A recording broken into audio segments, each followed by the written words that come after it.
একটু লেখেন। আর মূল কথা হচ্ছে যে এই বর্তমান আহ্বায়ক কমিটি জাকির কুতুবরা মনে হচ্ছে আওয়ামী লীগ পুনর্বাসন করছে, এখানে বিএনপিটা ধ্বংস হয়ে যাচ্ছে। আপনারা আমরা আসেন যৌথভাবে এই বিএনপিটাকে বাঁচাই, কারণ কুষ্টিয়া হলো বিএনপির ঘাঁটি, আমরা 4টি সিট দিই। আপনারা আপনাদের লিখনির মাধ্যমে একটু তুলে ধরবেন যে এখানে বিএনপি যে কাজ করছে আগামী দিনে ভোট পাওয়া খুব কষ্টকর।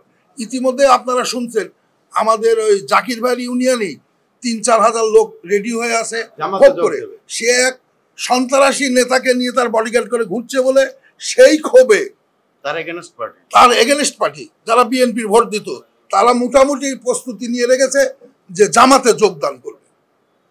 তাহলে আমাদের এই জায়গায় যদি তাদের নেতৃত্ব তার নিজস্ব ইউনিয়নে হয়, গোস্বামী দুর্গাপুরে আজকে কি অবস্থা, আমরা আগামীতে ভোট চাওয়া আমাদের জন্য কষ্টকর হয়ে যাবে। এই কমিটি যে কর্মকাণ্ড করছে এইটার থেকে দলকে বাঁচানোর জন্য আমাদের এই প্রচেষ্টা।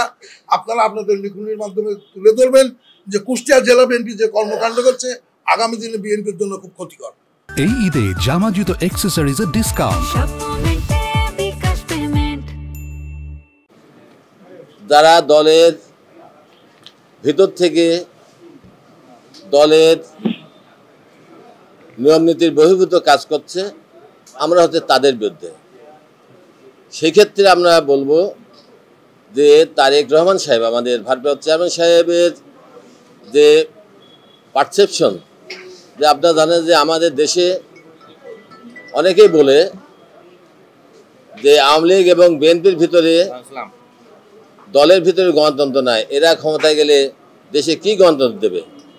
সেই হিসাবে সেই চিন্তা থেকেই আমাদের তারেক রহমান সাহেব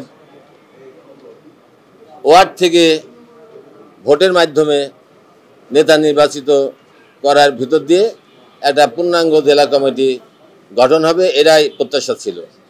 কিন্তু এই বর্তমান কুষ্টিয়া জেলা বিএনপির আহ্বায়ক কমিটি প্রধান কুতুব এবং হচ্ছে জাকির সরকার এই চিন্তা চেতনা থেকে বের হয়ে তারা নিজেদের ভিতর মতো করে ঘরের ভিতর থেকে ওয়ার্ড কমিটিগুলো সাজাচ্ছে এবং এতে হচ্ছে দলের বৃহৎ একটা অংশ এবং যারা আন্দোলন সংগ্রামে পুলিশের মার খেয়েছে, জেল খেটেছে, অত্যাচারিত হয়েছে আওয়ামী লীগের দোসরদের দ্বারা, আওয়ামী লীগ দ্বারা, তারা আজ পিছিয়ে পড়ছে এবং জনগণ এটাকে ভালোভাবে নিচ্ছে না। সেই জন্যে আমরা আজকে আপনাদের সামনে আবার হাজির হয়েছি। কেন্দ্র কমিটির কাছে আমাদের আকুল আবেদন, আমাদের এই কুষ্টিয়া জেলার এই ঘাঁটি বিএনপিকে বাঁচানোর জন্যে এবং এই বাঁচাতে গেলে পারে এদেশের এই জেলার মানুষের চিন্তা চেতনার পক্ষে থাকতে গেলে পারে এই বর্তমান জেলা কমিটিকে ভেঙে দিয়ে, মানে ভাঙার বিকল্প কিছু নাই, এটা ভাঙতেই হবে। ভাঙলে পারে তবে আমাদের নতুন একটা কমিটি, কেন্দ্র কমিটি দিলে পারে সুন্দর কমিটিতে ত্যাগী নেতাদের দ্বারা একটা কমিটি হলে আমার মনে হয় আমাদের কুষ্টিয়া জেলা বিএনপি বাঁচবে, কুষ্টিয়া জেলা বিএনপি সমর্থক যারা আছে তারা আনন্দিত ফিল করবে এবং আমরা সবাই মিলে সুন্দরভাবে দলটাকে এগিয়ে নিতে পারবো। তারপরে সারা বাংলাদেশে তারা যেটা এই যে সার্চ কমিটির কথাটা আসে, আমাদের জানা মতে যে বাংলাদেশের কোনো জায়গায় কিন্তু এই সার্চ কমিটির কোনো আমরা শুনি না এই পর্যন্ত। কুষ্টিয়াতেই খালি সার্চ কমিটিটা, এবং এটা ভাই তারাই করছে, ভালো কথা করছে। এক এক ওয়ার্ডে প্রথমে 10 জন করে সার্চ কমিটির মেম্বার করছে, তখন যেটা ওইটা কন্ট্রোল করতে পারিনি হয়তো, পরে সেটা কমিয়ে নিয়ে আসছে 5 জন করে করছে। এইখানে আমাদের সাথে আলোচনা করে করার কথা ছিল, কিন্তু এই যে 5 জন করে সার্চ কমিটি করছে, এখানে আমাদের কাউকে, আমরা যে নামগুলো দিয়েছি কোনো জায়গায় যখন দেই নাই, তখন আমরা তাদের সাথে একদিন বসার চেষ্টা করলাম, তারা একটা সময় দিল, বসলাম, আমরা প্রস্তাব দিলাম তাদের কাছে, ঠিক আছে 5 জন সার্চ কমিটি যেহেতু করছেন ওর ভিতরে আমাদের 2 জন করে রাখেন, প্রত্যেকটা ওয়ার্ডে আপনারা 3 জন করে দেন, আমাদের 2 জন করে রাখবেন। তখন কুতুবুদ্দিন বললেন যে না ওইটা করা যাবে না, আপনারা আপনাদের লিস্ট দেন, মানে ঢালাওভাবে আমরা লিস্ট দিব, সেই লিস্টটা তারা বিবেচনা করবে যে তারা বিএনপি করে কিনা, আওয়ামী লীগের সাথে সম্পর্ক ছিল কিনা, এইভাবে একটা মানে না নেওয়ার একটা প্রস্তুত। যাই হোক গেল ওইটা। তারপরেও আমরা আমাদের মতন করে লিস্ট করছি, 4 ভাই লিস্ট করছে, করার পরে তাদের কাছে দিতে গেছে, সেই লিস্ট পর্যন্ত তারা গ্রহণ করে নেতা আর সর্বোচ্চ নেতার কাছেও আমরা ওইটা রাখি, তার কাছেও আমি এই প্রস্তাবগুলো আমরা সবাই দিয়েছি, কিন্তু এর কোনো প্রতিফল পাচ্ছি না। ওই জন্য আপনাদের কাছে আমাদের অনুরোধ, হাসান ভাই বলছে আমরা এটা চালাই যাব, যতদিন এর সুস্থ সমাধান প্রতিকার আমরা না পাবো আমাদের এই আন্দোলন চলতেই থাকবে। আর একটা কথা হাসান ভাই বলছে যে এটা সংঘাতে কোনোদিন রূপ নিবে কিনা, এটা আমরা বলতে পারবো না, নিতেও পারে, পরিষ্কার কথা আমার কাছে। তারা যদি করতে চায় তাদের দাঁত ভাঙা জবাব আমরা এই কুষ্টিয়ার মাঠে বিন্দু মাত্র ছাড় দেবো না। যেহেতু বিএনপি আমরাই করি, তারা কেউ বিএনপি করে না। অপু ভাই বলে দিয়েছে একজন চাকরি করতে 14 সালের পরে কুতুবুদ্দিন আহমেদ কোথায় ছিল আপনারা খোঁজ নেন, কোন কোম্পানিতে চাকরি করছে, তার প্রমাণ, কত টাকা বেতন পাইছে সেটাও আমরা দেখাই দেবো। জাকির সরকার সাহেব কোথায় ছিল, উনি মৌসুমি এই যে পাখি আছে না, ওই যে আসতো একটা করে প্রোগ্রাম টুক করে দিয়ে উনি চলে যেত, হ্যাঁ ফটো সেশন করতো। তাহলে এখানে যত আন্দোলন সংগ্রাম জেল জুলুম যারা করছে, যে এখানে যারা আছে তারাই কিন্তু আপনি দেখেন তারাই কিন্তু করছে। আরও আমাদের সিনিয়র নেতারা আছে যাদেরকে কমিটি থেকে বাদ দেওয়া হয়েছে, ঠিক আছে তাদের একটা বয়স হয়ে গেছে তাদের বাদ দিয়েছে, কিন্তু যারা এখানে এতদিন ত্যাগ করলো তাদের কোনো মূল্যায়ন তারা করতেই চায়।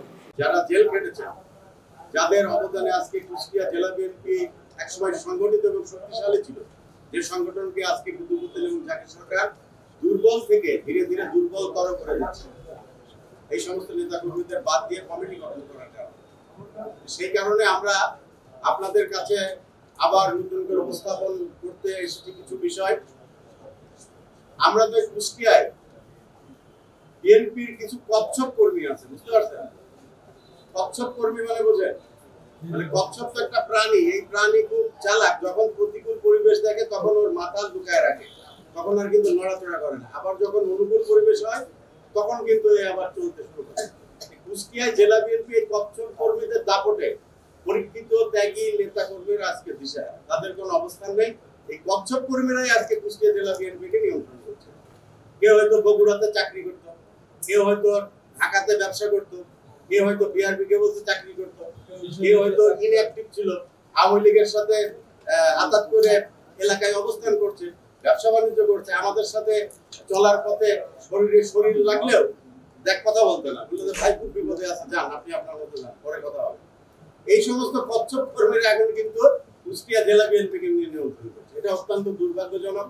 এবং আজকে আপনারা দেখেন জননেতা তারেক রহমান বিএনপির যে ভারপ্রাপ্ত চেয়ারম্যান, উনি তৃণমূল পর্যায় পর্যন্ত যে গণতন্ত্র চর্চার কথা উনি বলেছেন, বাংলাদেশের প্রত্যেকটি জেলায় কিন্তু ভোটের মাধ্যমে নির্বাচিত কমিটি হচ্ছে, এক্সেপশনাল কুষ্টিয়া জেলা। আপনি দেখেন মিরপুর থানার যে ইউনিয়ন কমিটিগুলো রয়েছে, একটি ইউনিয়ন সাতিয়ান ইউনিয়নের সভাপতি পদে শুধু প্রতিদ্বন্দ্বিতা রয়েছে, এবং তারপরে উনি জিতেছেন। উনি কিন্তু কিভাবে ওইখানে আওয়ামী লীগের রাজনীতির সাথে কম বেশি কানেক্টেড ছিল, ওনার ওই আওয়ামী লীগের নৌকার নির্বাচনী ক্যাম্পে তার ছবি পর্যন্ত রয়েছে, তারপরে উনি বিভিন্ন ক্যামোফ্লেক্স করে জিতেছে। অথচ দাউদ নামে একজন যে বিএনপিকে সাতিয়ান ইউনিয়নের নেতৃত্ব দিত, সে কিন্তু পরাজিত হয়েছে। চারজন যে x MP member of parliament সবাই আমাদের শ্রদ্ধার, সকলে আমাদের শ্রদ্ধার পাত্র।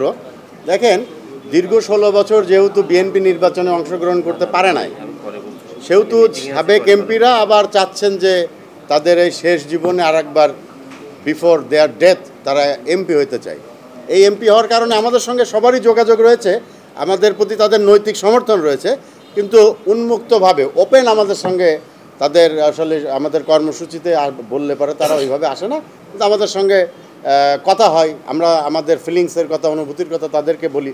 মূলত সামনে যে জাতীয় সংসদ নির্বাচনে যেহেতু তারা প্রার্থী হবেন, আমাদের সাথে কথা বলতে আমাদের প্রোগ্রামে আসতে ভয় পায়, বিষয়টা হচ্ছে এমন আর কি। আসলে দেখেন বিএনপি এবং আওয়ামী লীগের মধ্যে তো বেসিক পার্থক্য আছেই, এটা তো আপনারা সবাই জানেন। বিএনপি গণতন্ত্রে বিশ্বাস করে, আওয়ামী লীগ স্বৈরাচারিতায় বিশ্বাস করে। আর আওয়ামী লীগের সময় দীর্ঘ 16 বছর যে সমস্ত অপকর্ম হয়েছে, বিএনপি এই বর্তমান পরিস্থিতিতে এই অপকর্মগুলো বেশ কিছু জায়গায় হচ্ছে, তো কাদের পৃষ্ঠপোষকায় হচ্ছে? আমরা তো জেলা বিএনপির দায়িত্বে নাই, আমরা তো এখন জেলা বিএনপির থেকে দূরে। তাহলে জেলা বিএনপির ছত্রছায়ায় বা পৃষ্ঠপোষকতায় এই ধরনের চাঁদাবাজি, দখলদারিত্ব, লুটপাট এইগুলো হচ্ছে, এর সঙ্গে আমাদের কোনো সংশ্লিষ্টতা তো নেই। এর লায়াবিলিটিস হচ্ছে কুষ্টিয়া জেলা বিএনপিকে বহন করতে হবে, কুতুবুদ্দিন এবং জাকির সরকারকে, এবং তাদের বিরুদ্ধেই আমাদের আন্দোলন, সেই কমিটির বিরুদ্ধে আমাদের আন্দোলন।